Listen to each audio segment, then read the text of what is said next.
My husband is cheating on me with my best friend. I sent him screenshots of his conversation with her and my conversation with a Tinder guy I'm meeting on Friday. Plus update. Original post. I, female 29, had to move for a few months to a different city for my studies. I moved in September and I'll stay here until June. My sister called me to say that I saw him with my best friend. We wouldn't have thought anything about it if my sister didn't say that she had a sense that they looked caught. I logged into his phone and saw the texts, including the ones discussing the interaction with my sister. I sent him all the screenshots. I also made a Tinder account and started talking with the guy. We got flirty and planned to meet on Friday, and I took screenshots and sent them to my husband too. Now he has been calling and texting me since yesterday. "Please, baby, don't do it," he said. But I don't think I hurt him as much as he hurt me. Now for the top comments before reading the update. I think if you plan on divorcing, you'll have more of a leg to stand on if you don't provide evidence of your Friday tryst. Totally get it in an emotional level though. Sorry this is happening. Devastating. The first time my abusive hubby cheated on me, I found out in the worst possible way. Went to the ER to get treated for a urinary tract infection. Doctor comes in after running tests and says, "You don't have a UTI, you have chlamydia." I called my husband and told him he had best get checked, and to call his girlfriend to get checked too. He started accusing me of being the cheater. I went back home because I had nowhere else to go. A few days later, my best friend called me in hysterics, saying her husband was going to end her. I asked what was wrong, and she said she got diagnosed with chlamydia. That friendship ended. Unfortunately, I was stupid and stayed with him. I ran from him for 24 years. I left him a total of 4 times. The last time was when he hit me while I was holding our newborn. He chased me up and down the East Coast, and even threatened to off us. I found out about a month ago that he has been dead the past 2 years. I don't have to run anymore, but I think it is gonna take a while for me not to be scared anymore. Baby girl, don't set yourself aflame trying to scorch his earth. Don't reveal any details of getting your lick back, if that's what you plan to do and go through with it. The husband and the best friend though? Same age-old tale. Different OP. No, contact both, especially the best friend. There's no coming back from that, and you'll never trust her again. Your friendship is dead. Her marriage is dead too after I'm finished with my husband. Not saying you're the same, but when I cheated to get back at a significant other, it did not give me the satisfaction I hoped. Just be careful and expect some emotional fallout, even if it's not immediate. Sometimes it doesn't come until the rage settles. I agree. I once tried to get back at a cheating girlfriend after we broke up, but it fell through. Later, when I was over the cheating in a relationship, I was so glad it fell through. Deep down, I didn't want to be like her. Cancel on a Tinder guy and set up appointments to find your perfect divorce lawyer. Gather your documents and don't say a thing to your husband about your stealth divorce. Be strategic. Serve it cold and calculated. Now for the update. I found out more about the cheating and I guess my husband thought an explanation would make it better in any way. It just ended up making it worse. Much, much worse. Of course, I haven't spoken to him in person because that is what he wants and that is what I won't give him. I've just been reading his frantic messages that he's been sending me because I don't pick up. I live in another city for my last semester of school. It was something that we both believed we can manage. And let's face it, real couples who share real love do manage it. I visit home every other weekend and he comes here every other weekend. The weeks that I only have lectures that don't require physical presence, I stay with him and do them online. I knew it was going to be hard because it is hard to be apart from your loved one. But never did I think that he would cheat and use being lonely and missing me as an excuse. But that was his excuse. That this was harder than he expected and that he missed me all the time. He met my best friend on coincidence one day, and he lamented how much he missed me and hated being apart. And she was supportive and understanding. Then it happened, all because he missed me. Can you imagine leaving your home and the people you know and love to be stuck in a city where you don't know anyone and have no family and friends and read your husband make that excuse? I called my best friend's husband on Friday and told him everything. I wanted to know everything before I ruined another marriage, especially because she and her husband have 2 children. I apologized to him and told him that I wasn't sure if he wanted to know or not, but that he would probably eventually hear about it, and maybe it is better that he heard it from me rather than gossipy acquaintances. He was shocked and devastated, but he thanked me. We ended up talking for 4 hours trying to remember if we missed any red flags, and how stupid we must have been not noticing any.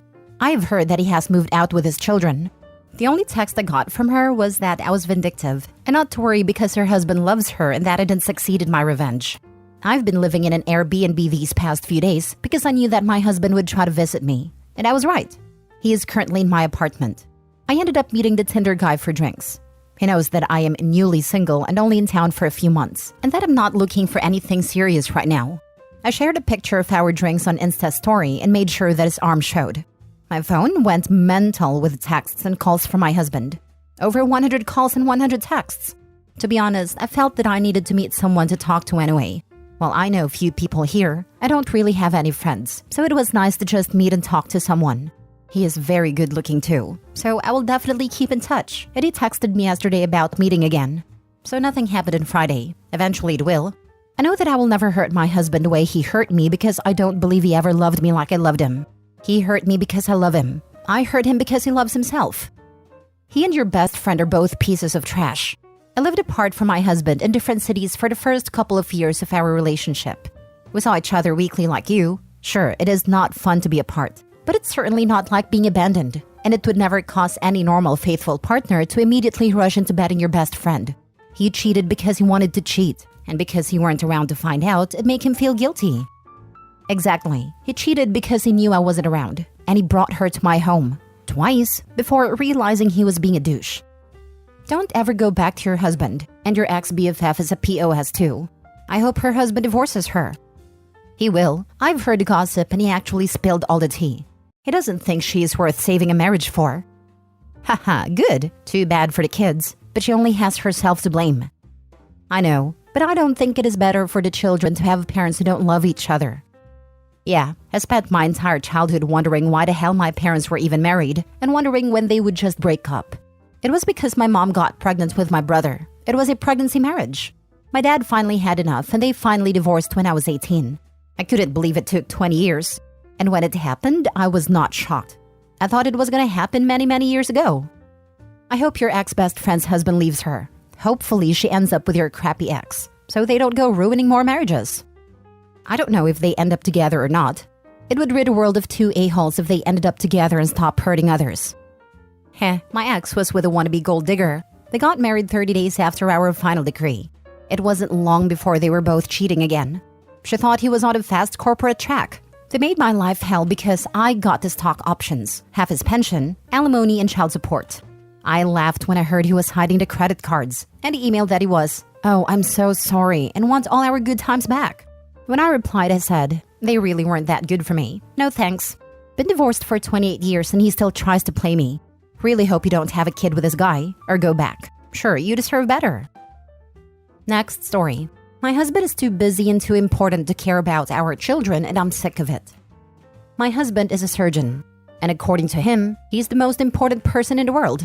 A god among men who casually determines life or death, and is far too important to be bothered by the trivial concerns of us mere peons. Concerns like maybe you should spend some time with your freaking girls?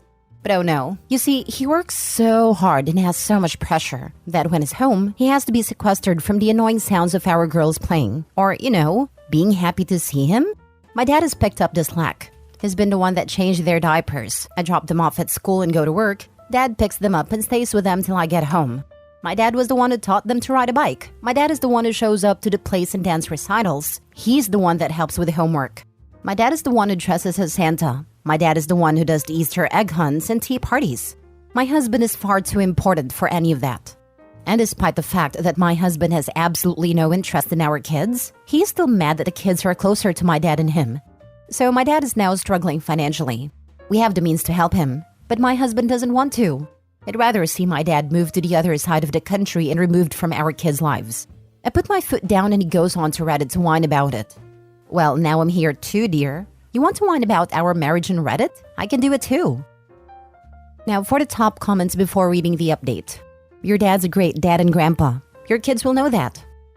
The kids love him. He's been a daily fixture in their lives since they were born. They know him better than they know their father. Maybe it's time to put dad on a payroll for all the caregiving duties. It's not money given to him, but money owed to him for the work he does. I work with doctors, including surgeons. I don't know a single male surgeon that doesn't have a side chick and is not divorced, often multiple times. Surgeons are a mess, and they are the last people I would ever date. Yes, I know there are good ones, but they're extremely rare. My ex-fiance's dad was a surgeon, and while we were dating, he introduced his entire family to his side chick and moved her into their home, instructing his grown sons to call her mom name and his then wife move into the guest room. She eventually moved into an apartment and then ended herself 6 months later. The callousness that all of those men showed that woman was what broke us up. I couldn't believe it. His dad had no accountability or remorse. I have quite a number of friends that work in the medical field, from nurses to consultants, and without hesitation, if you ask them who the worst group of people they work with are, they'll say surgeons. Their takes are almost identical. Brilliant at what they do, but emotionally stunted, and almost devoid of basic life or social skills. One very talented surgeon that used to work with a pal of mine had to be told not to put metal in a microwave. Twice. They always mentioned an exception to the rule, and it took 15 years for me to realize they were all talking about the same guy. I thought it was just a generalization. Surely this can't be all of them. Then I went on a date with one, and Jesus Christ. I spent most of that time wondering how they are allowed to leave the house unsupervised. You must have the patience of a saint. Get your dad in the pool house, and best of luck.